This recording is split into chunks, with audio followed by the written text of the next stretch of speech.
तो विजिबल है स्क्रीन?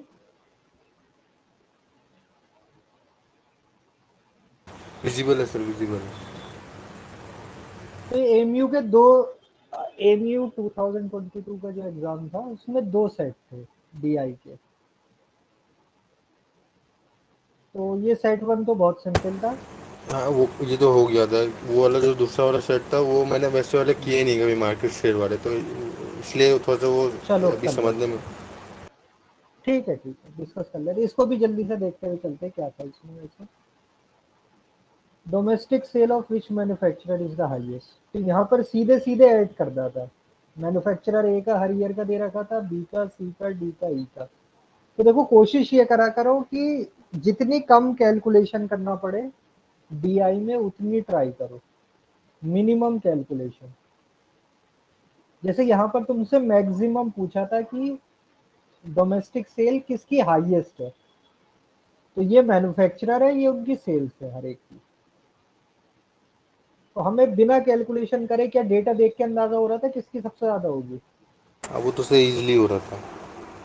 क्योंकि देखो 400 है, 400 है, 400, 500, 500, 500, 3 डेटा 400 में, 3 500 में, ऐसा किसी में भी नहीं दिख रहा मुझे।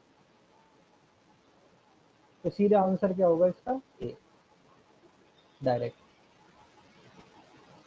Approximate share of domestic sale of scooter of the manufacturer B during 1989, B का कितना शेयर होगा ड्यूरिंग 1989? सिर्फ एक ईयर की बात कर रहा है, 1989।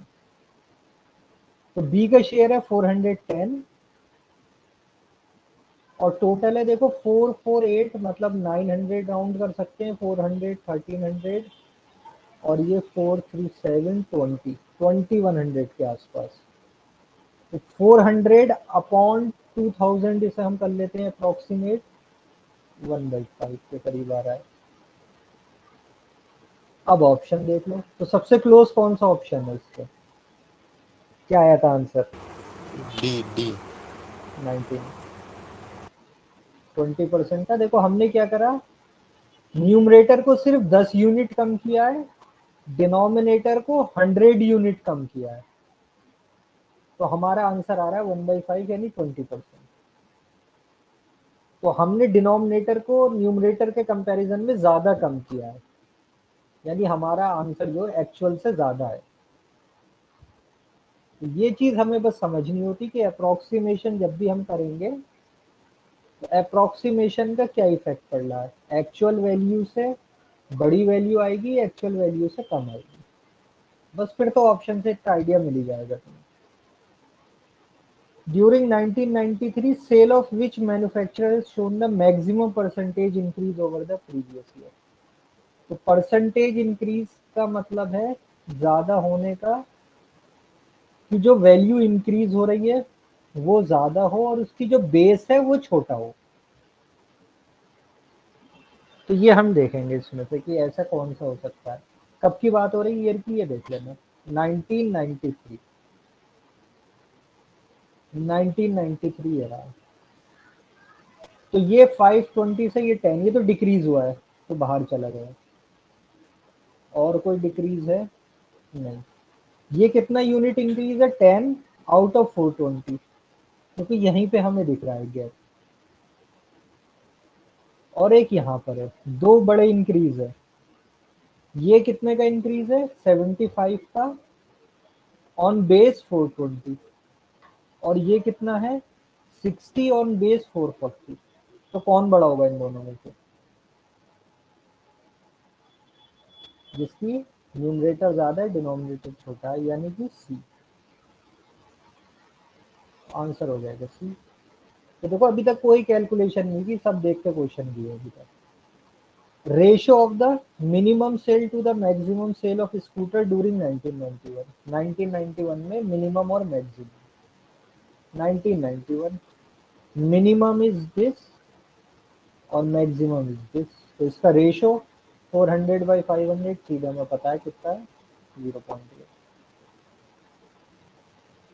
In respect of which of the following combination sale of scooter is the highest over the period shown? किसमें सेल ऑफ स्कूटर सबसे ज्यादा है? तो 3 ऑप्शन तो देखो ए के साथ दिए 91, 93, 92 और एक डी के साथ दिया 93। तो डी की 93 की वैल्यू तो 380 है सिर्फ, और ए की 91, 92, 93। तो सबसे ज्यादा किसमें है? ए 91। तो पूरा ये डीआई साइट में कुछ भी कैलकुलेशन नहीं थी, सिर्फ डेटा को समझ के तुम्हें करना था। नेक्स्ट में क्या था?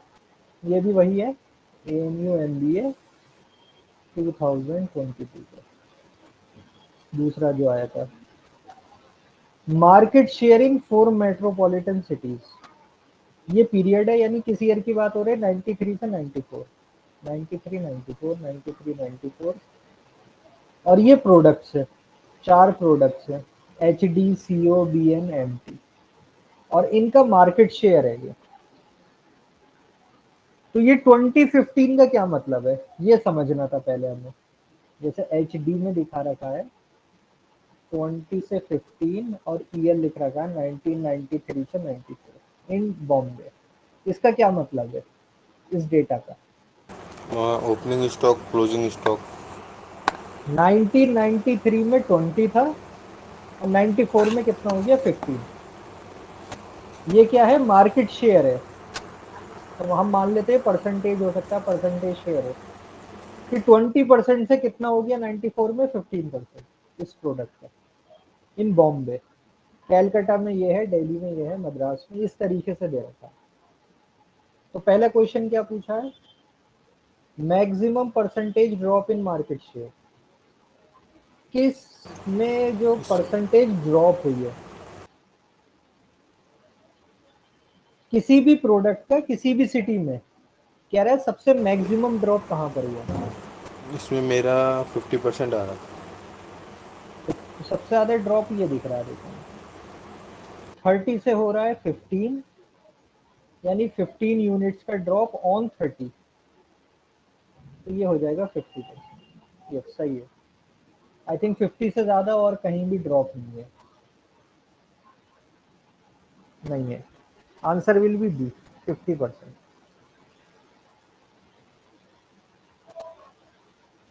क्योंकि परसेंटेज है तो बेस भी कम होनी चाहिए। नहीं है, तो यही होगा answer. Then the city in which minimum number of products increased their market share in 1993 से 94। किस सिटी के अंदर हमें बताना है minimum number of product increase their market share? Market share minimum number का इंक्रीज हुआ, ये देखना है किस सिटी में। तो जैसे बॉम्बे में देखें 20 से 15 इंक्रीज नहीं है, 20 से 25 इंक्रीज है, 45 से 40 डिक्रीज है, 15 से 20 यानी 2 प्रोडक्ट इंक्रीज हो रहा है। इसी तरीके से बस जल्दी जल्दी हमें देखना था, इसमें डिक्रीज है, इसमें डिक्रीज है, इसमें इंक्रीज है, इसमें इसमें भी 2 है। दिल्ली में डिक्रीज है, ये भी डिक्रीज है, ये सेम रहा तो कोई इंक्रीज नहीं, और ये भी सेम रहा। तो यानी आंसर क्या होगा? दिल्ली। इसमें एक भी इंक्रीज नहीं हो रहा है, या तो डिक्रीज हो रहा है या सेम रहा market share. The city in which minimum number of product increase their market share is option B, Delhi. Clear? ये बस ये देखना था हमें। 98 market share of which product did not decrease between 93 से 94 in any city। यानी उस प्रोडक्ट को फाइंड करना है जिसका मार्केट शेयर डिक्रीज नहीं हुआ किसी भी सिटी में। तो जैसे ही किसी प्रोडक्ट का डिक्रीज होगा तो हम वहीं रुक जाएंगे। जैसे एच डी से चलते हैं, मान लो इसका मार्केट शेयर डिक्रीज हो गया तो एच डी तो नहीं होगा। सीओ में चलते 20 से 25, 30 से 30 यहाँ डिक्रीज हो गया, ये भी नहीं होगा। 40 से 45 डिक्रीज हो रहा है, ये भी नहीं है। 15 से 20 इंक्रीज, इंक्रीज रिमेन सेम, यहाँ डिक्रीज हो गया लास्ट में आके, तो ये भी नहीं होगा। यानी हमारा आंसर क्या होगा इसमें से? None of these. एक भी ऐसा प्रोडक्ट नहीं है जो कि डिक्रीज ना हुआ हो, सारे के सारे डिक्रीज हुए। Number of product which has 100% market share in 4 metropolitan cities. तो इसमें किसी का भी 100% शेयर नहीं है, सबका अलग अलग शेयर है। हर सिटी के अंदर किसी का 20 से 15 है, 30 से 35 है, तो 100% मार्केट शेयर किसी का नहीं। Answer will be 0। Number of product which double their market share in one or more cities. कितने नंबर ऑफ प्रोडक्ट है जिन्होंने डबल किया मार्केट शेयर, वन और मोर, किसी भी सिटी में हो सकते हैं। तो डबल होना मतलब इंक्रीज होकर डबल हो जाना। तो ये 20 से 15 नहीं काउंट होगा, ये भी काउंट नहीं होगा, 30 से 35 भी नहीं, 20 से 15 भी नहीं, 20 से 39, 20 से नहीं, ये भी नहीं। डबल देखना हमें, डबल कहाँ हो रहा है, कहीं भी अभी डबल नहीं है। 10 से 10 नहीं, 15 से 20 नहीं, 10 से 20 देखो एक वैल्यू हमें ऐसे मिली। इस एम टी का कैलकाटा के अंदर पहले 10% है और कितना हो गया 20, तो ये डबल हो रहा है, ये भी नहीं, ये भी नहीं। तो सिर्फ एक प्रोडक्ट है एम टी जिसका कैलकाटा में डबल हुआ है। तो answer will be option B 1। तो ये दोनों सेट थे जो कि एएमयू के एमबीए में आए थे। बहुत ही सिंपल सीधे सीधे सेट थे डीआई के। ठीक, क्लियर है?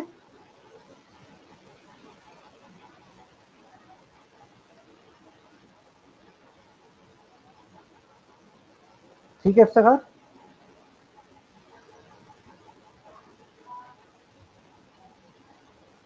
मार्केट शेयर वाला, तो इससे थोड़ा सा दिक्कत हो रहा है। अच्छा, नहीं वो मार्केट शेयर मतलब परसेंटेज था बस मार्केट का, और कुछ नहीं। चलो आगे चलते हैं। ये करा था जामिया एमबीए हॉस्पिटल मैनेजमेंट पे, क्वेश्चन दे रखा था। इसके तो सारे कर लिए थे मैंने सर, गलती तो मेरी बस जीएस में हुई। अच्छा अच्छा अच्छा। ये तो सब चलो इजी थे। इजी थे, गुड।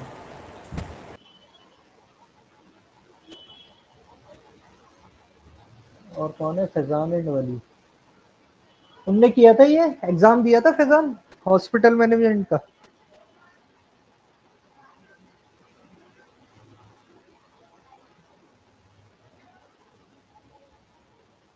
वली तुमने करा था ये question? Sir sir sir question रहता पर एग्जाम में दिया था।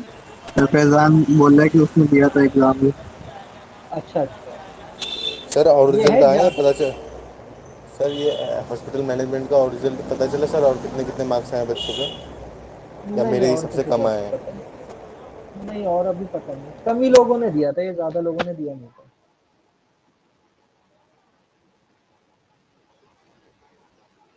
तो ये हॉस्पिटल मैनेजमेंट का था 2022 का। कर लेते हैं इसे, चलो जल्दी से।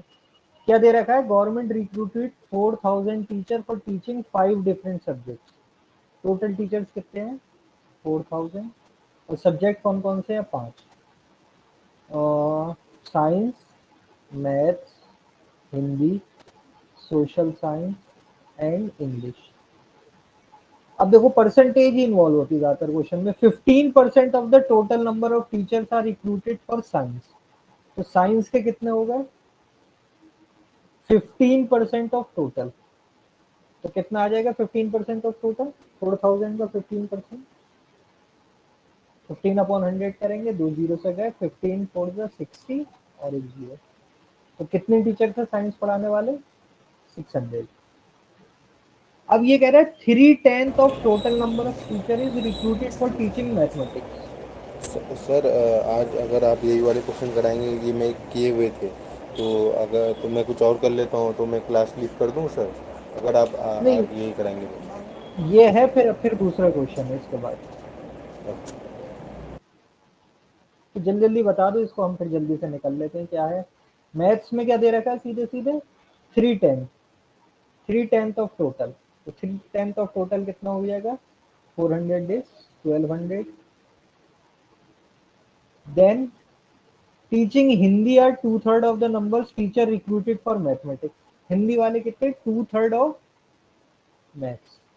तो 2/3 ऑफ मैथ्स मतलब इसके हो गए सीधे सीधे 400 to the 800. Then 12% of the remaining teachers are recruited for teaching social science. अब देखो यहाँ पर क्या आ गया वर्ड रिमेनिंग, 12% ऑफ रिमेनिंग, तो हमें पहले क्या करना पड़ेगा, इनका सम और टोटल में से इसे माइनस करेंगे तो कितना बचे 1400, तो 1400 का 12%, 12% ऑफ 1400, 14 इंटू 12, 140 एंड 28, 168, और रिमेनिंग इंग्लिश में, तो 12% ऑफ 1400 ये है, तो 1400 में से हम 168 माइनस कर देंगे तो कितने बचेंगे, that will be teachers for English, तो 10 में से 8 गए 2, 9 में से 6 3, 14 में से 1, यही वैल्यूज आई थी। Rest of the teachers are recruited for teaching English, तो what is the number of teacher recruited for teaching Hindi and English together, किस किसको कह रहा है वो, हिंदी एंड इंग्लिश टुगेदर, तो ये हो जाएंगे दोनों का सम, हिंदी एंड इंग्लिश, सॉरी ये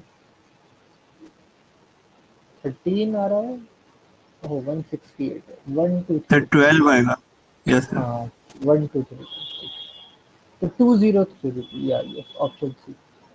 number of teacher recruited for teaching mathematics is approximately what percentage, देखो अप्रोक्सीमेटली मतलब राउंडिंग ऑफ करके करना है, what percentage of total number of teacher recruited for Hindi and science together, तो मैथ्स वाले ये है 1200 upon Hindi and science together, Hindi and science 1400, कितना परसेंट है ये बताना है, अप्रोक्सीमेट, तो ये 2 जीरो से ये 2 जीरो, 2 से ये गया 6/7, 6/7 इंटू 100%, तो हमें पता है, देखो हमने पढ़ा था 1/7 कितना होता है, 14.28।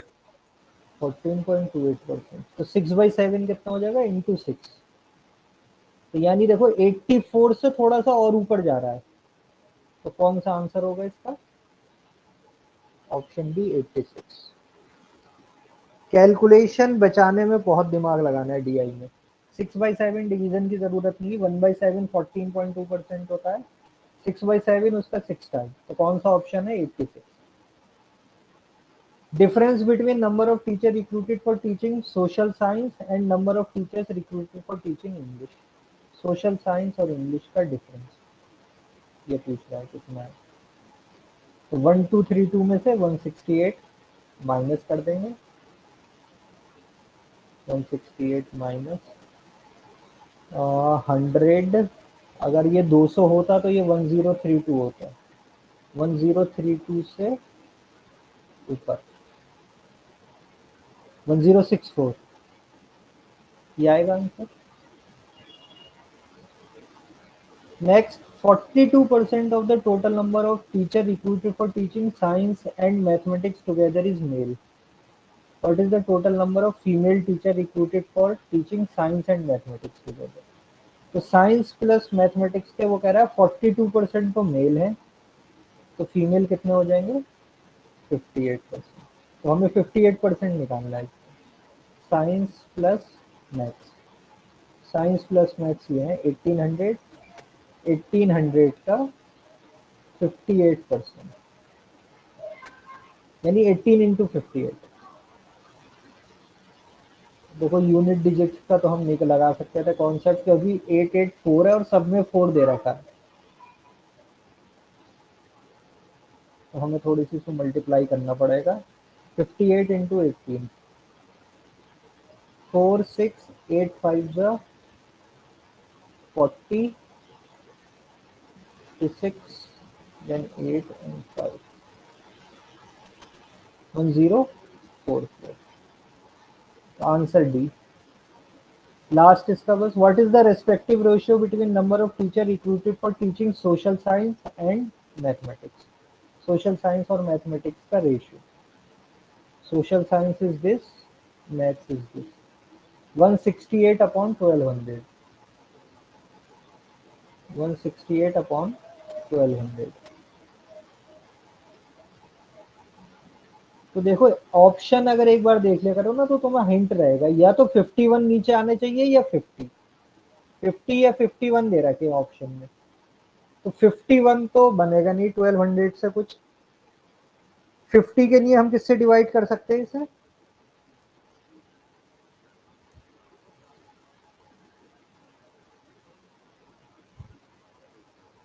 हम कर सकते हैं देख, 50 से इसे करेंगे तो 24। क्या 168 जा रहा है 24 में? ये चेक करो। अगर मैं इसे 24 से कट करूं तो यहाँ आ जाएगा 50। क्या ये 24 से कट हो रहा है? 168 24 से कट होगा 7 टाइम्स। तो ये 7/50 आना चाहिए था। 7/51 है, ये नहीं होगा, ये भी नहीं होगा, ये भी नहीं, यानी ऑप्शन क्या होगा? None of these.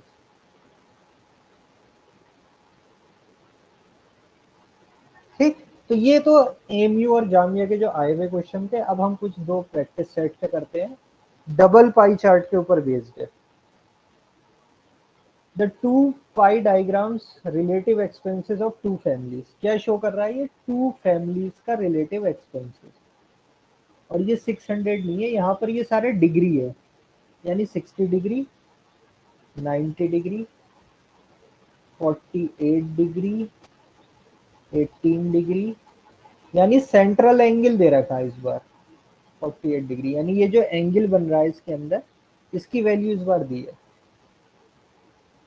तो फैमिली ए का एक्सपेंसेस है और टोटल एक्सपेंसेस भी दे रखे हैं कि 4800 इसका टोटल एक्सपेंसेस है।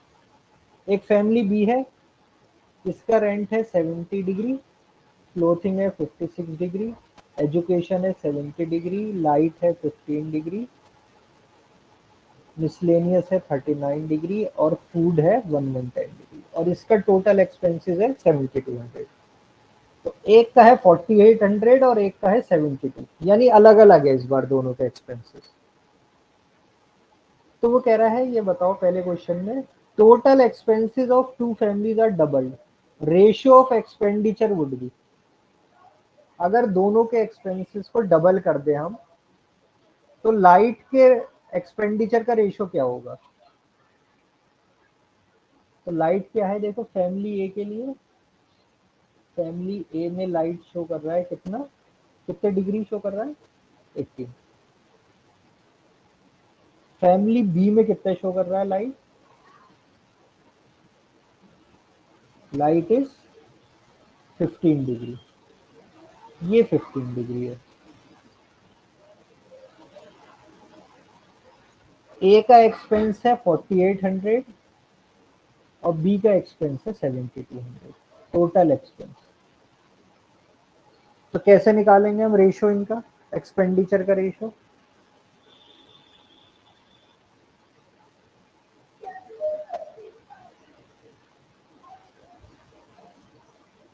रेशो 18 कैसे डिग्री को आएगा? 3.6 से डिवाइड कर देंगे तो परसेंटेज आ डिग्री, जाएगा 5 से 5, मतलब 4,800 का 5%, और 15 को भी 3.6 से डिवाइड करेंगे और फिर इंटू कर देंगे 7200 से। देखो रेशो है, जहां तक कैलकुलेट कर सकते हो कैलकुलेशन से बचो। फैमिली ए का एक्सपेंस होगा 18/360 इंटू 4800, और वो कह रहा है इसको हमने डबल कर दिया है, अपॉन इसका एक्सपेंसेस है 15/360 इंटू 7200 और इसको भी डबल। तो ये इनका रेशो आएगा। उस फॉर्म में लिखो जिस फॉर्म में कैलकुलेशन से बच जाओ। 360 से 360 गया, 2 से 2 गया, 2 जा 3 जा। अब देख लो क्या आ रहा है, 3 से और ये चला जाएगा 6, फिर 3 से चला जाएगा 2 और ये आ जाएगा 5, 2 2 जा 4, 4/5, यानी इनके एक्सपेंडिचर का रेशियो क्या होगा? Option E 4:5। कैलकुलेट कुछ भी मत करो, उसको रेशियो निकालना है, तुम्हें पता है रेशियो में चीजें कटेंगी। तो बस इसको ऐसे ही लिख लो, 18/360 इंटू दिस, 360 से 360 गया, 48 से 72 गया, 2 से 2 गया, ये आंसर आ गया। क्लियर है? इस चीज पे बहुत ध्यान देना है डीआई में, कहाँ भी वैल्यू कट सकती है, कॉमन लेके कुछ बाहर आ सकता है, वो सब करना है। तो क्या है उनके एक्सपेंडिचर का, लाइट पर एक्सपेंडिचर का रेशियो 4:5। ठीक है, नेक्स्ट है, if expenses of family B increases 3-fold the expenses of education.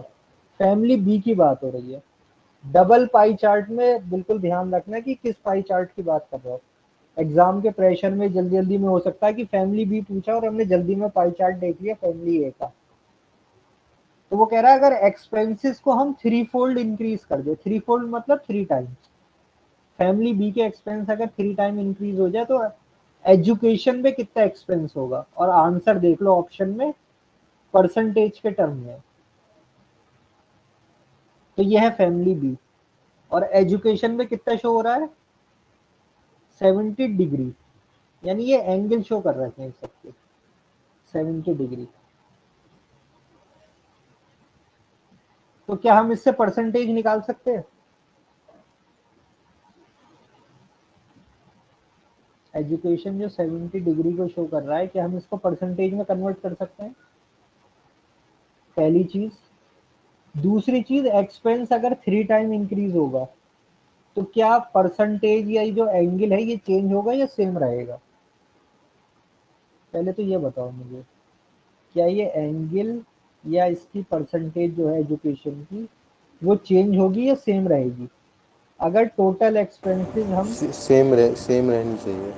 Same रहेगी, भाई 3 टाइम टोटल एक्सपेंस बढ़ रहा है यानी सारी चीजों पे उसी हिसाब से एक्सपेंस बढ़ रहा है, तो हमें इससे कोई टेंशन नहीं लेनी कि 3 टाइम इंक्रीज हो रहा है, 4 टाइम्स हो रहा है, 5 टाइम्स हो रहा है। हमें सिर्फ क्या करना है, 70 डिग्री को परसेंट में कन्वर्ट करना है। वो कैसे करेंगे? हमें ये रिलेशन याद रखनी, 100% इज इक्वल टू 360 डिग्री। पूरा सर्किल 360 डिग्री का होता है, पूरे सर्किल की टोटल परसेंटेज 100 होती है। तो यहाँ में डिग्री को कन्वर्ट करना है, तो 1 degree will be equal to 100/360, 70 degree will be equal to 100/360 into 70। तो ये गया कैंसिल, 700/35, 700/36। ऑप्शन देख लेते हैं, क्या पता क्लोज कोई ऑप्शन से हमें आइडिया मिल जाए। बहुत क्लोज है, 19.55, 19.44, 20.44। तो 700/35 अगर होता तो क्या आ जाता आंसर? तो हो जाता 20%। 20%, तो वैल्यू 20% से नीचे होनी चाहिए। नीचे होनी चाहिए, लेकिन नीचे में भी मतलब ये 3 ऑप्शन तो कट गए, लेकिन 2 अभी भी है, 19.55, 19.44। तो यानी थोड़ा डिवाइड करना पड़ेगा। तो 700/36 है, 4 से डिवाइड हो जाएगा ये 9 टाइम्स, और ये हो जाएगा 4 से 137, 175, 175/9, 9 1 9, 85, 9 9 81, और कितना बच रहा है 4, 4 के लिए आ जाएगा 0.44 यानी। तो आंसर विल बी डी, 19.44। तो पहली चीज हमने इस क्वेश्चन में क्या अच्छा दे रखा था कि इंक्रीज कराया उसने, तो इंक्रीज करने से ये याद रखो अगर सारी चीजें इंक्रीज हो रही है तो सबका जो परसेंटेज है या एंगल है वो सेम रहेगा। परसेंटेज और एंगल को कैसे रिलेट करते हैं हम? तो वही सिंपल सा रूल है कि भाई पूरा सर्किल 100% का होता है और एंगल के टर्म में 360 होता है, यहाँ से हमने कन्वर्ट कर दिया। क्लियर है सबको? क्या करा हमने? अब कह रहा है expenses on miscellaneous by family A as a percent of expenses on miscellaneous of family B. यानी ये कह रहा है miscellaneous A upon miscellaneous B कितना परसेंट है? expenses on miscellaneous by family A as a percent of expenses on miscellaneous by family B। तो हमें miscellaneous ए और बी देखना पड़ेगा पहले। तो मिसलेनियस ए कितना है? 48 डिग्री ऑफ दिस, और मिसलेनियस बी कितना है? 39 डिग्री ऑफ दिस। तो इसका हमें रेशो बताना है। तो 48 डिग्री हो जाएगा 48 बाई 360 इंटू 4800, ये तो ए का हो गया, और बी का हो गया 39 बाई 360 इंटू 72। अच्छा एक चीज ये बताओ, मिसलेनियस ए ज्यादा है टोटल वैल्यू या बी ज्यादा है? देखो मिसलेनियस ए एंगल शो हो रहा है 48 डिग्री, मिसलेनियस बी शो हो रहा है 39 डिग्री। तो इनमें से बड़ा कौन सा होगा, ए या बी? सभी। गुड। तो देखो बी बड़ा है, वो शो कम एंगल हो रहा है, बट वो एक बड़ी वैल्यू का एंगल है। ये 7200 का 39 डिग्री है, और ये 4800 का 48 डिग्री है। अगर दोनों पाई चार्ट सेम वैल्यू के होते, उनका टोटल सेम होता, तब दोनों के 1 डिग्री आपस में इक्वल होते। लेकिन इस केस में अगर मिसलेनियस ए का 1 डिग्री देखें और मिसलेनियस बी का 1 डिग्री देखें, तो मिसलेनियस बी वाले की वैल्यू ज्यादा है क्योंकि वो एक बड़े पाई चार्ट का पार्ट। तो वैल्यू में कन्वर्ट करने के लिए हम 48 बाई 360 इंटू 4800, परसेंटेज होता है तो हम करते हैं 48 बाई 100 इंटू, डिग्री है तो हम करेंगे 48 बाई 360। 360 से 360 कैंसिल, 48 से ये 2 बाई 3 कैंसिल, 3 से ये आ गया 16। तो आंसर हो गया 32 बाई 39। अब ऑप्शन देख लेते हैं हम। 64, 56, मोर देन 80%, 80% और 49%। क्या होगा 32 बाई 39? कौन सा ऑप्शन रहेगा?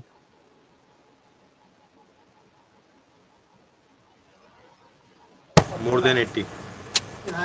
More than 80। अगर ये 32 बाई 40 होता तब ये एग्जैक्ट होता 40%, लेकिन डिनोमिनेटर इसका 40 से कम है, तो ओवर ओ सॉरी 80% होता है अगर ओवरऑल वैल्यू आएगी मोर देन 80%। तो हमेशा ऑप्शन देखते रहो कि क्या दे रखे हैं। Item showing the least difference in expenditure between the two families, ये अच्छा क्वेश्चन है। देखो ये बताना है कि किस आइटम के बीच में सबसे कम डिफरेंस है एक्सपेंडिचर का। Food, clothing, education, light, miscellaneous. Question समझिए क्या पूछ रहा है। टोटल जो एक्सपेंडिचर यानी टोटल जो पैसे खर्च कर रहे हैं इन रुपीज, उनमें से कौन सी ऐसी चीज है जिसमें कि उनका डिफरेंस कम है, यानी लगभग आसपास ही खर्चा कर रहे हैं दोनों। तो ये कैसे देखेंगे हम? अगर हम सारों का डिफरेंस निकालने लगे तो फिर बड़ा मुश्किल हो जाएगा। मैं इसको थोड़ा छोटा कर देता हूँ। अगर हम इन सब डिग्री का डिफरेंस निकालने लगे कि क्लोथिंग के लिए क्या है, रेंट के लिए क्या है, लाइट के लिए क्या है, इस तरीके से करने लगे तो बड़ा मुश्किल हो जाएगा। देखने से क्या लग रहा है?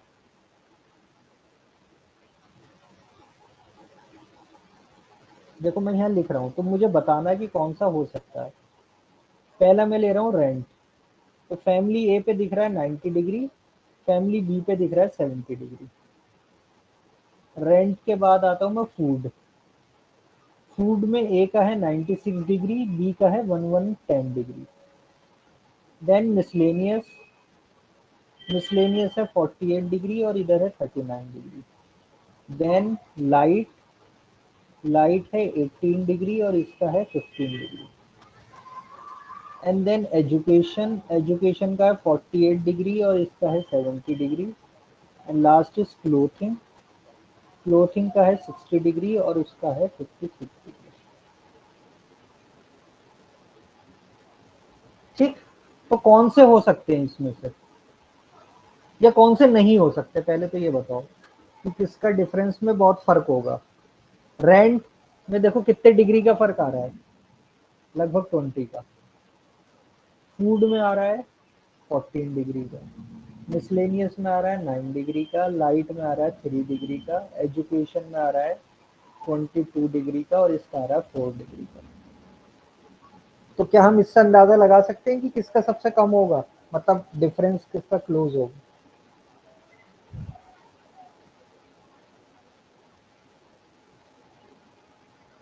किसका होगा?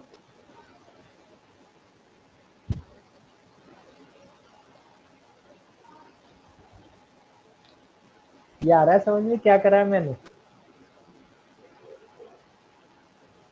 दोनों के पाई चार्ट के एंगल लिख लिए, और डिफरेंस के लिए मैंने पहले एंगल देखे कि भाई जिनका डिफरेंस सबसे कम होगा उनके एंगल का भी डिफरेंस सबसे कम होना चाहिए। क्लोज बाई ऑप्शन होंगे। सर लाइट होना चाहिए फिर इसके हिसाब से। तो यानी अगर हम दो सबसे कम को देखें तो या तो लाइट है या फिर क्लोथिंग है, दो चीजें हैं। तो मैं अगर ऑप्शन देखूं तो लाइट और क्लोथिंग दोनों है। चलो, अब लाइट में है सिर्फ 3 डिग्री का और क्लोथिंग में है 4 डिग्री का। तो अगर हम इसकी एब्सोल्यूट वैल्यू भी निकालेंगे तब भी डिफरेंस किसका कम आएगा? लाइट का ही कम आएगा। क्लोथिंग का उससे थोड़ा सा ज्यादा ही होगा। इस चीज को समझ पा रहा हो कैसे निकालेंगे डिफरेंस? और मैंने कैसे डायरेक्ट एंगल के बेस पे कह दिया।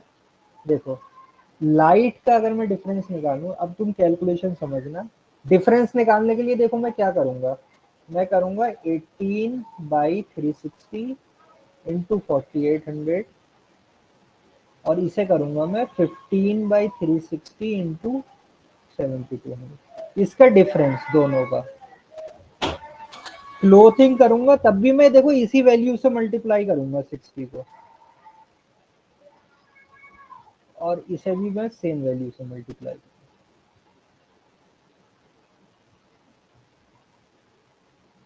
तो डिफरेंस देखो किस में आएगा, 3 डिग्री में।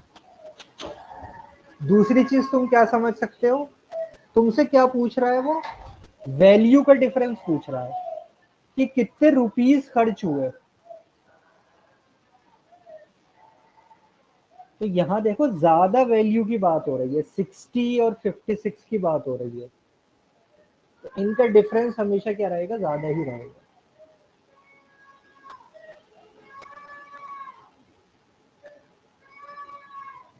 तो हम इस तरीके से क्वेश्चन कर सकते हैं। अगर कंफ्यूजन हो रहा है तो दो जो छोटी वैल्यूज है उसको एक बार कैलकुलेट कर लो। लेकिन हमें ये नहीं करना कि सारी की सारी वैल्यूज को हम लेके डिफरेंस निकाल के देखते जा रहे हैं कितना आ रहा है। भाई जिनका बड़े एंगल का डिफरेंस है उसमें तो जाहिर सी बात है सीधे सीधे वैसे भी नहीं होगा। ये बात आई समझ में? डिफरेंस निकालने की क्लियर हुआ ये?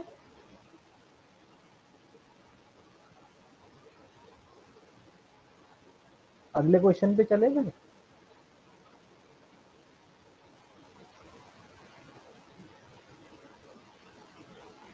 कह रहा है percentage expenses of family A and B on food are in the ratio.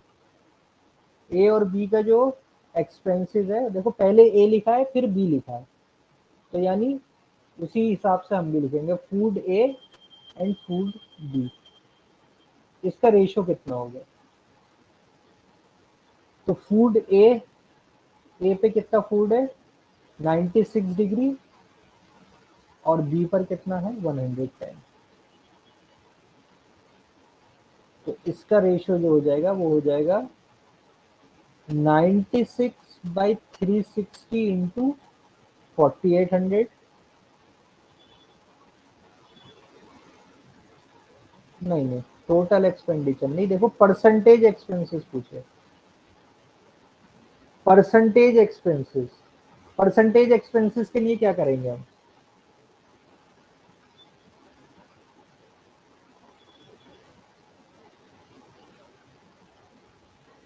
इसका आंसर क्या आएगा मुझे ये बताओ, मैं तुम्हें एंगल दिखा रहा हूँ।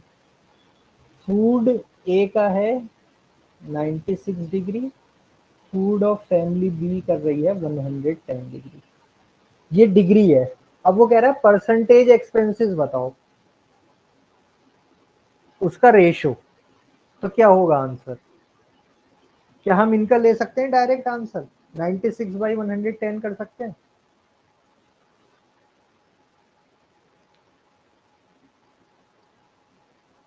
क्या इसमें हम 96/110 करके आंसर दे सकते हैं? 2 से कट जाएगा, ये हो जाएगा 48/55, और एक ऑप्शन भी है 48/55। तो क्या ये हो सकता है नो आंसर? सर, सर नहीं दे सकते। No sir. नहीं, क्यों नहीं दे सकते ये बताओ।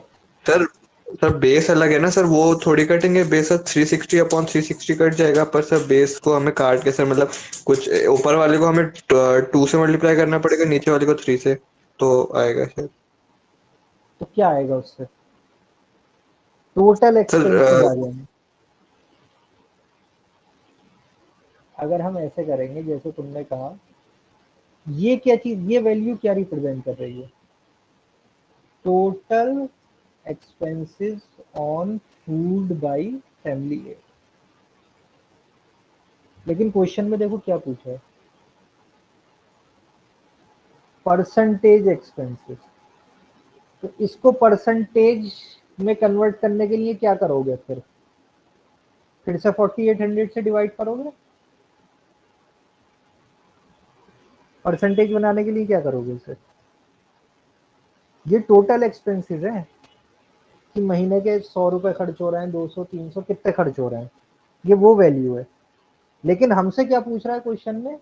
Percentage, ratio percentage expenses. तो देखो परसेंटेज बनाने के लिए क्या करते हैं, हम सीधे 96 डिग्री को परसेंटेज में कन्वर्ट कर सकते हैं। ऐसे 110 को भी करेंगे तो रेशो अगेन फिर से किसका आ जाएगा? 96/110 का ही आ जाएगा। Answer will B D. कुछ नहीं आ रहा है, कुछ डाउट हो रहा है तो पूछ लो, अब तो एग्जाम ही देना है जाके डायरेक्ट। एंगल जो होता है, एंगल और परसेंटेज आपस में डायरेक्टली रिलेटेड होते हैं। 100% इज इक्वल टू 360 डिग्री। तो 96 डिग्री को मैं परसेंटेज में कन्वर्ट कर सकता हूँ, ऐसे 110 को कर सकता हूँ। रेशो सीधे परसेंटेज एक्सपेंसेस का पूछा है इस क्वेश्चन में।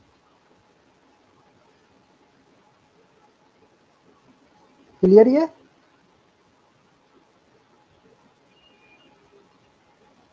Yes sir. ठीक है, सबको क्लियर ना? अब आते हैं लास्ट क्वेश्चन आज की क्लास का हमारी। इसमें क्या है, एक टेबल है और टेबल के साथ पाई चार्ट है, यानी कॉम्बिनेशन है, कॉम्बिनेशन ऑफ ग्राफ्स है, टेबल प्लस पाई चार्ट। तो क्या दिया है, given below is a table showing number of packets of biscuits sold in 100 by a shop in the year ended 31st March 2000। तो पहली क्या शो कर रखा है, बिस्किट इन 100, ये देख रखा है, number of packet of biscuit sold by A shop year ending मार्च 31। तो ये एक टेबल है। देन एक पाई चार्ट है, और उसमें क्या शो कर रखा है, pie chart below gives the sales of different brand of biscuit in the same shop in April 2002 and March. मतलब सेम ड्यूरेशन है, दो चीजें शो कर रखी हैं। टेबल में शो हुआ है टोटल नंबर ऑफ बिस्किट्स, और पाई चार्ट शो कर रहा है, पाई चार्ट ही देखो, पाई चार्ट शो कर रहा है एक अप्रैल 2002 का और मार्च 2003, यानी 2 मंथ्स का डेटा शो कर रहा है कि जो अप्रैल 2002 में शो हुए उसमें से टोटल बिस्किट में से क्रैक जैक 30% था, ग्लूकोज 20 था, मोनाको 25 था, अदर ये था। इस तरीके से different brand of biscuit sold by the shop 2 months का शो कर रहा है। अप्रैल का और मार्च का। क्लियर? डेटा समझ में आ गया क्या शो कर रहा है? पाई चार्ट में शो कर रहा है share of biscuits in month, 2 month की बात हो रही है, एक अप्रैल 2002 की एंड मार्च 2003। अप्रैल 2002 और मार्च 2003, इन 2 मंथ की बात कर रहा है। क्लियर? पहले तो ये बताओ, क्वेश्चन क्लियर? क्या डेटा गिवन है? एक टेबल है और एक पाई चार्ट है। ठीक,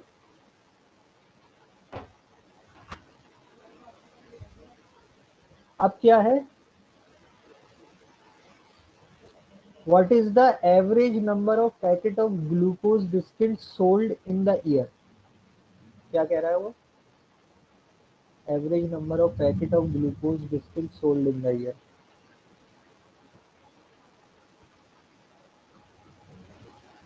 क्या हम ये निकाल सकते हैं कि टोटल ग्लूकोज कितने बिस्किट सेल किए रहे इस डेटा से?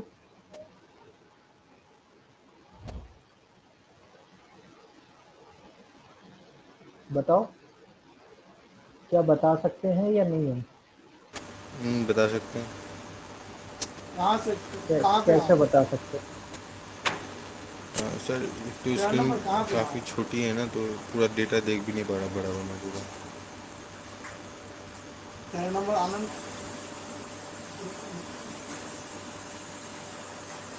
सिर्फ 2 मंथ का शो है हमारे पास डेटा। 2 मंथ से सर पूरे साल का गवर्नमेंट से कैसा आई आइडिया है कर? पूरे साल नहीं नहीं फिर नहीं बता सकते। नहीं बता सकते। Answer will B can not be determined, क्योंकि हमारे पास जो ब्रेकअप है, एक शॉप में कितने सोल हुए ये तो हमें पता चल रहा है कितने सेल हुए, बट उसमें से ग्लूकोज कितने हैं ये सिर्फ 2 मंथ का अवेलेबल है, पहले मंथ का और लास्ट मंथ का। तो कितने टोटल ग्लूकोज बिस्किट सोल हुए या सेल हुए ये हम नहीं बता सकते।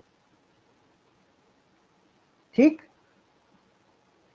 क्योंकि ब्रेकअप सिर्फ 2 ही मंथ का अवेलेबल है।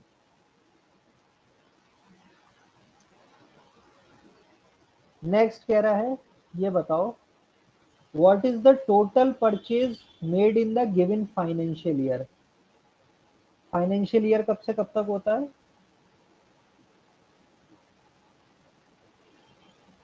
फाइनेंशियल ईयर, इंडिया में जो फाइनेंशियल ईयर चलता है किस मंथ से शुरू होता है और किस मंथ से एंड होता है? 1 अप्रैल टू 31 मार्च। अप्रैल से स्टार्ट होता है और मार्च में एंड होता है। तो वो कह रहा है टोटल कितनी परचेज करी गई गिवन फाइनेंशियल ईयर में, इफ द ओपनिंग स्टॉक क्या था 75 एंड क्लोजिंग स्टॉक वाज 50। तो वो कह रहा है कि 2002 जब अप्रैल आया तो उससे पहले कितने स्टॉक थे उसके पास? 75। और जब 2003 मार्च को एंड करा उसने तो उसके पास बचे थे 50। तो इस बीच में उसने कितने टोटल क्या पूछा, परचेज करे, टोटल परचेज कितनी करी? तो हम क्या करेंगे, इस मंथ का डेटा सारा जोड़ के देख लेंगे, अप्रैल से लेके मार्च तक कितना आ रहा है ये हमें दे रखा है। Total number of packet sold, April में कितने हैं, मई में कितने हैं, जून में कितने हैं, जुलाई में कितने हैं, अगस्त, सितंबर, अक्टूबर, नवंबर, दिसंबर, जनवरी, फरवरी, मार्च, इन सबको जब ऐड कर लेंगे उसके बाद क्या करेंगे,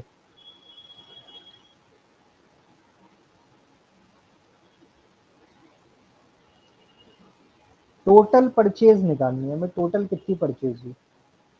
यहाँ पर देखो क्या दे रखा है, जितने सेल हुए, नंबर ऑफ पैकेट सोल्ड। तो हम इन सबको ऐड करके वैल्यू निकाल सकते हैं कि टोटल कितने सोल्ड है। जैसे ये 3 4 7 6 13 19 27 8 5 21 और ये है 8 3 24 45 और 3 485 वही इसमें, और इधर जोड़ेंगे तो ये हो जाएगा 9, 11, 22, 32 और 18, 50, 58 और 159। तो टोटल जितने सेल करे उसने वो करे हैं 485 प्लस 599। तो टोटल कितने बिस्किट सेल करे पूरे ईयर में? 1084। अब परचेज कितने करोगे वो ये पूछ रहा है। तो टोटल सेल उसने किए हैं, टोटल सेल किए हैं 1084। तो परचेज कितने किए होंगे? ओपनिंग स्टॉक था 75 का और बचे हुए हैं लास्ट में 50। तो क्या आंसर होगा इसका? ये ऑप्शन दे रखे 1084, 1099, 1059, 1109। क्या आंसर होगा?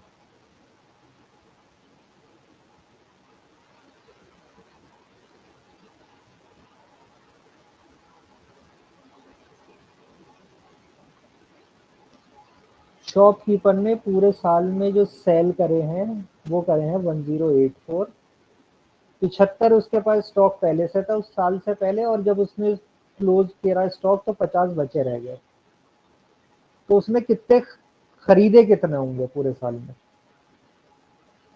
क्या आंसर होगा? क्या 1084 ही होगा, या उसमें कुछ ऐड होगा, या कुछ सब्ट्रैक्ट होगा? Sir option D 1109। हाँ सर 10, हाँ सही लग रहा है ये भी। मैं 1084 में 50 ऐड हो जाए। 50? 50 कहाँ से आया? ये जो लास्ट में बच गया, 25 ऐड होगा, 25 ऐड होना चाहिए ना। 108, ऐड 108। ऐड या सब्ट्रैक्ट? सर फैजान कह रहा है option B sir. Sir Faizan library में बैठा है तो बोल नहीं पा रहा। अच्छा अच्छा अच्छा। सर डी होना चाहिए, डी। डी होगा। क्या होगा? 1059।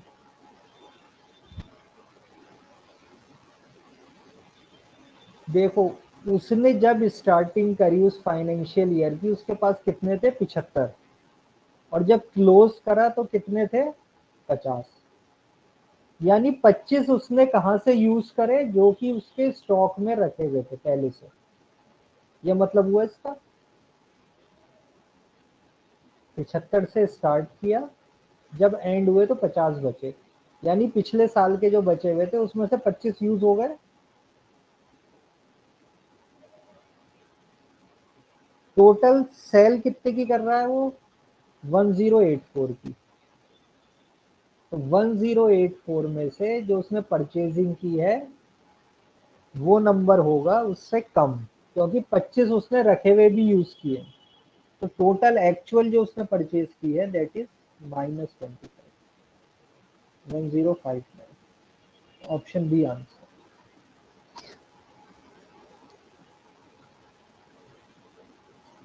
भाई 75 बचे रखे थे ना पहले, अब सिर्फ 50 बचे हुए, यानी 25 यूज हो गए ना उसमें से।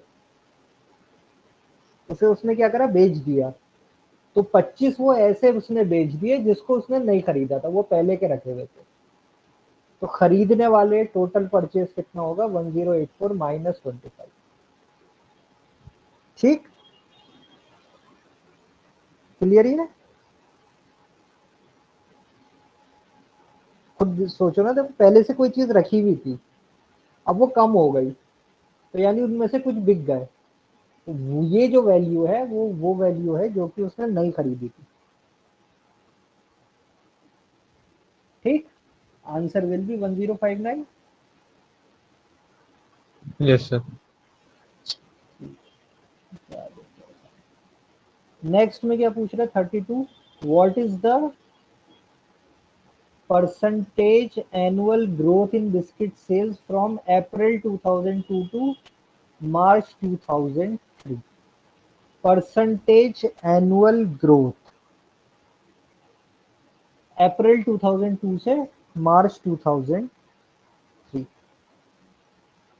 अप्रैल 2002 से मार्च 2003।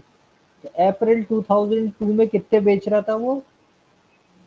7300 और मार्च में कितने बेच रहा है 115। तो कितने ही उसने ग्रोथ करी परसेंटेज के टर्म में, तो क्या हो जाएगा इसका आंसर 115 में से 73 यानी कितने 100 उसने इंक्रीज कर लिया 15 एंड 27 यानी कि 42।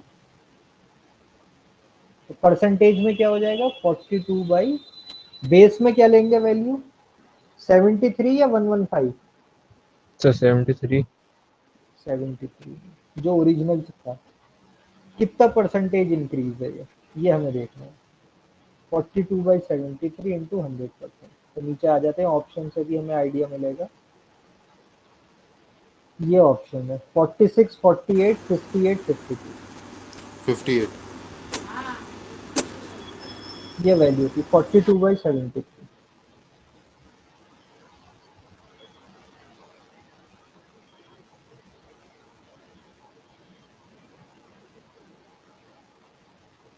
तो कैसे कर सकते हैं अगर हम इसको 72 अप्रोक्सीमेट कर लें या फिर 70 कर लें वो ज़्यादा सही लग रहा है मुझे।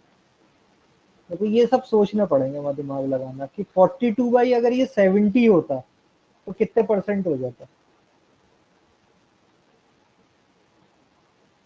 जीरो से ये जीरो गया 7 से ये 6 कितना आ गया अप्रोक्सीमेट 60%। अब हमने देखो 73 को क्या मान लिया है 70 यानी एक्चुअल जो वैल्यू है हमारी वो 60 से थोड़ी सी कम होगी। तो ये दो ऑप्शन तो वैसे कट गए 52 या 58। तो इस 3 का कितना इफेक्ट पड़ सकता है 2% का तो पड़ सकता है इतना नहीं होगा कि 52 पहुंच जाए। Answer will B 58%। डीआई में ये अप्रोक्सीमेशन सोचने पड़ेंगे तुम्हें किस तरीके से हम एग्जैक्ट वैल्यू के पास पहुंच सकते हैं। ठीक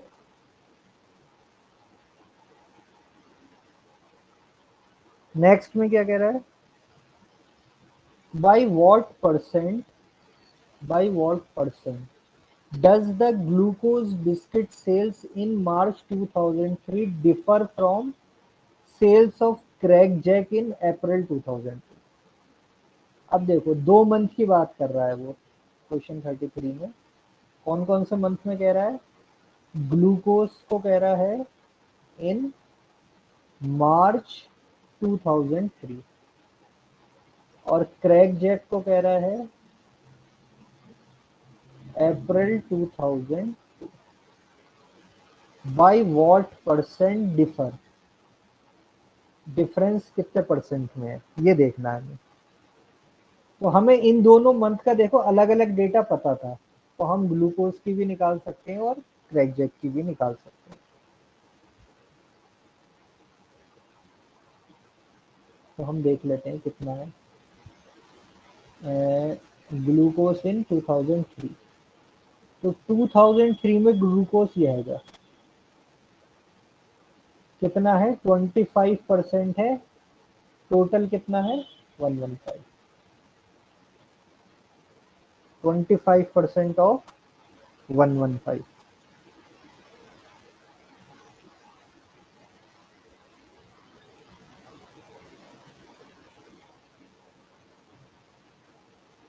25% ऑफ 115 और क्रैक जैक कितना है अप्रैल 2002 में क्रैक जैक इज हियर ये आएगा क्रैक जैक 30% अप्रैल 2002 में 30% ऑफ इसका 73 30% ऑफ 73 ये दो वैल्यूज है। तो 25% ऑफ 115 कितना हो गया 25% मीन्स 1/4 1/4 ऑफ दिस 115। तो 1/115 का हाफ करो कितना हो जाएगा 120 होता तो 60 हो जाता ये 57.5 और फिर उसका हाफ करो तो ये हो जाएगा 28.75। तो ग्लूकोज की कितनी सेल हुई थी 28.75 या 2875, ये सब 100 की बात हो रही है। Crack Jack is 30% of 73। 30% के लिए हम क्या कर सकते हैं 0.3 ले सकते हैं, 0.3 इंटू 73, तो ये कितना आ जाएगा 3 3 9, 21, 21.9। ये क्रैक जैक की सेल हो गई और ये ग्लूकोज की। अब देखो पूछा क्या है, परसेंटेज में पूछा है आंसर में। Percentage does the glucose biscuit differ from sale of Krackjack. तो ग्लूकोज और इसमें कितना डिफरेंस है 28.75 माइनस 21.9, और परसेंटेज में पूछ रहा है। इसमें बेस में क्या आएगा, बेस में कौन सा आएगा sir 21.9। 21.9, yes, Krackjack into 100%, ये वैल्यू पूछ रहा है वो एक्चुअल में परसेंटेज में, कि ग्लूकोज क्रैक जैक से कितना डिफर करता है with respect to Krackjack, ये हमें बताना है। ऑप्शन ये दे रखे हैं 4, 31.2, 13.2, 22.4 और 26। तो देखो इतने क्लोज नहीं है, थोड़े दूर दूर ऑप्शन है। तो हम क्या कर सकते हैं इसमें 28 माइनस 21 कितना ले सकते हैं 28 माइनस 21, अप्रोक्सीमेट हम क्या मान लेंगे इसे 7, और 21.9 को क्या मान लेते हैं 21। कितना परसेंट आ गया ये अप्रोक्सीमेट,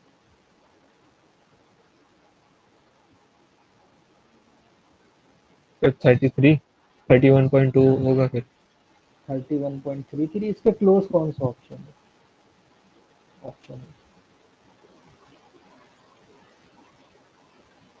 तो ये डीआई में अप्रोक्सीमेशन तुम्हें करने पड़ेंगे, अदरवाइज तो फिर बहुत टाइम लगता है कैलकुलेशन। 7 की जगह कोई और नंबर होता तो हम डिनोमिनेटर को फिर 20 के पास रख के देखते, क्योंकि 20 को आराम से हम परसेंटेज में चेंज कर सकते हैं, 5 टाइम्स हो जाता है।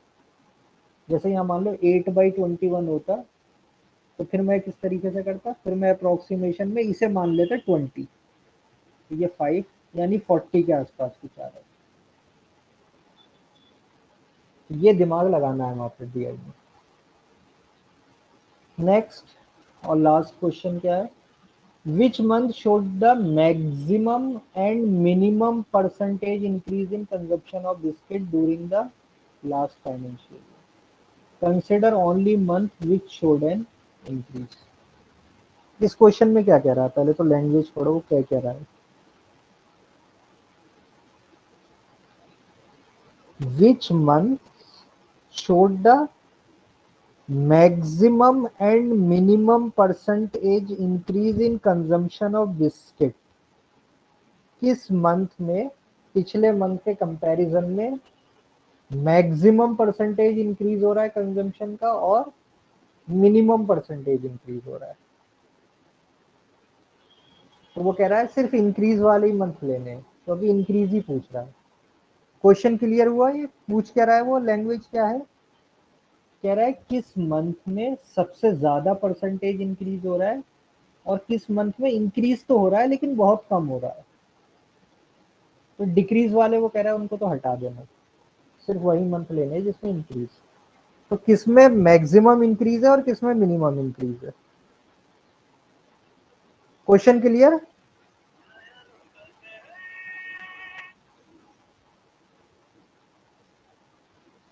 ठीक। अब हम देखते हैं डेटा को, ये है डेटा। तो देखो अप्रैल से मई आने में क्या हुआ, कितने यूनिट का फर्क हो रहा है, सिर्फ 1।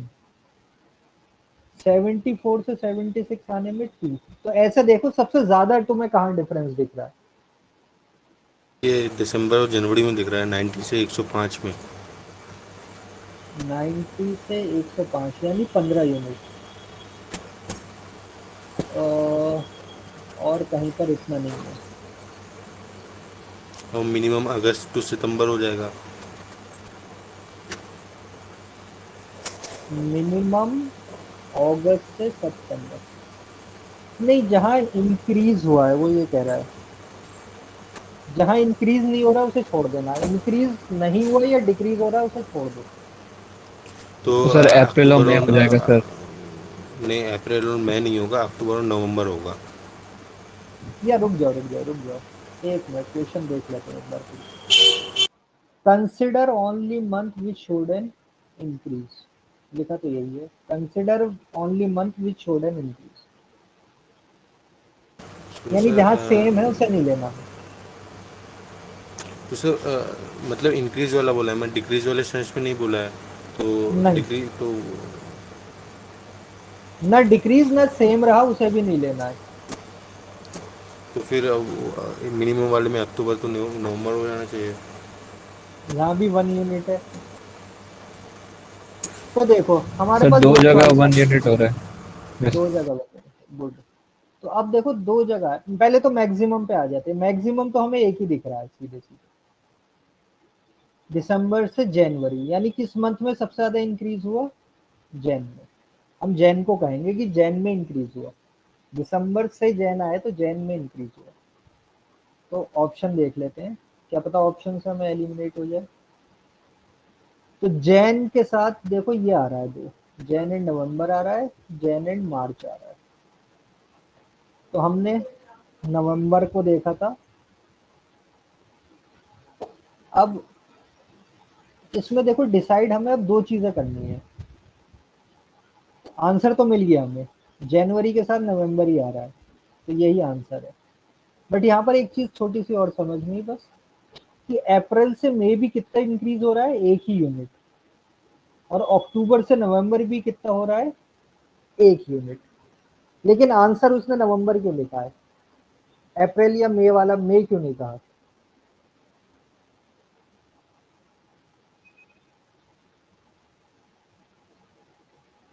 देखो परसेंटेज इंक्रीज पूछी है, फिर से समझो पूछा क्या है, परसेंटेज इंक्रीज। तो अप्रैल से मई अगर मैं परसेंटेज इंक्रीज निकालूंगा तो मैं क्या लिखूंगा, 1 अपॉन बेस क्या होगी, अप्रैल या 73। मई, 73, गुड। तो परसेंटेज बनाने के लिए मैं इसे कर दूंगा 100 से मल्टीप्लाई। अक्टूबर से नवंबर में बेस क्या होगी,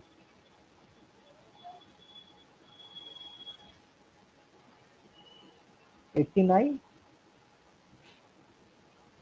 तो इनमें से किस में कम होगा, सर ये अपना 89, 1/89 वाला। सर 89, डिनोमिनेटर ज्यादा है ना।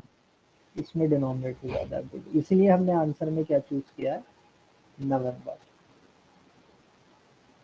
तो दोनों जगह देखने में 1 यूनिट है, लेकिन परसेंटेज में क्योंकि बेस मैटर करता है, तो बेस की वजह से वो 1/73 हो गया और वो 1/89 हो गया।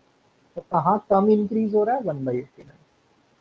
तो answer is January and November, जनवरी में मैक्सिमम और नवंबर में मिनिमम। ठीक, तो ये क्वेश्चन थे, ध्यान वही परसेंटेज, रेशोज, कैलकुलेशन, अप्रोक्सीमेशन, हमेशा अप्रोक्सीमेट करो, कैलकुलेशन पूरी नहीं करनी, ऑप्शन में ध्यान रखो, उसके क्लोज बाई वैल्यू निकालो और टिक कर दो। ठीक, तो ये दो प्रैक्टिस सेट किए थे, बाकी ये जामिया और एएमयू के क्वेश्चन थे दिया। ठीक,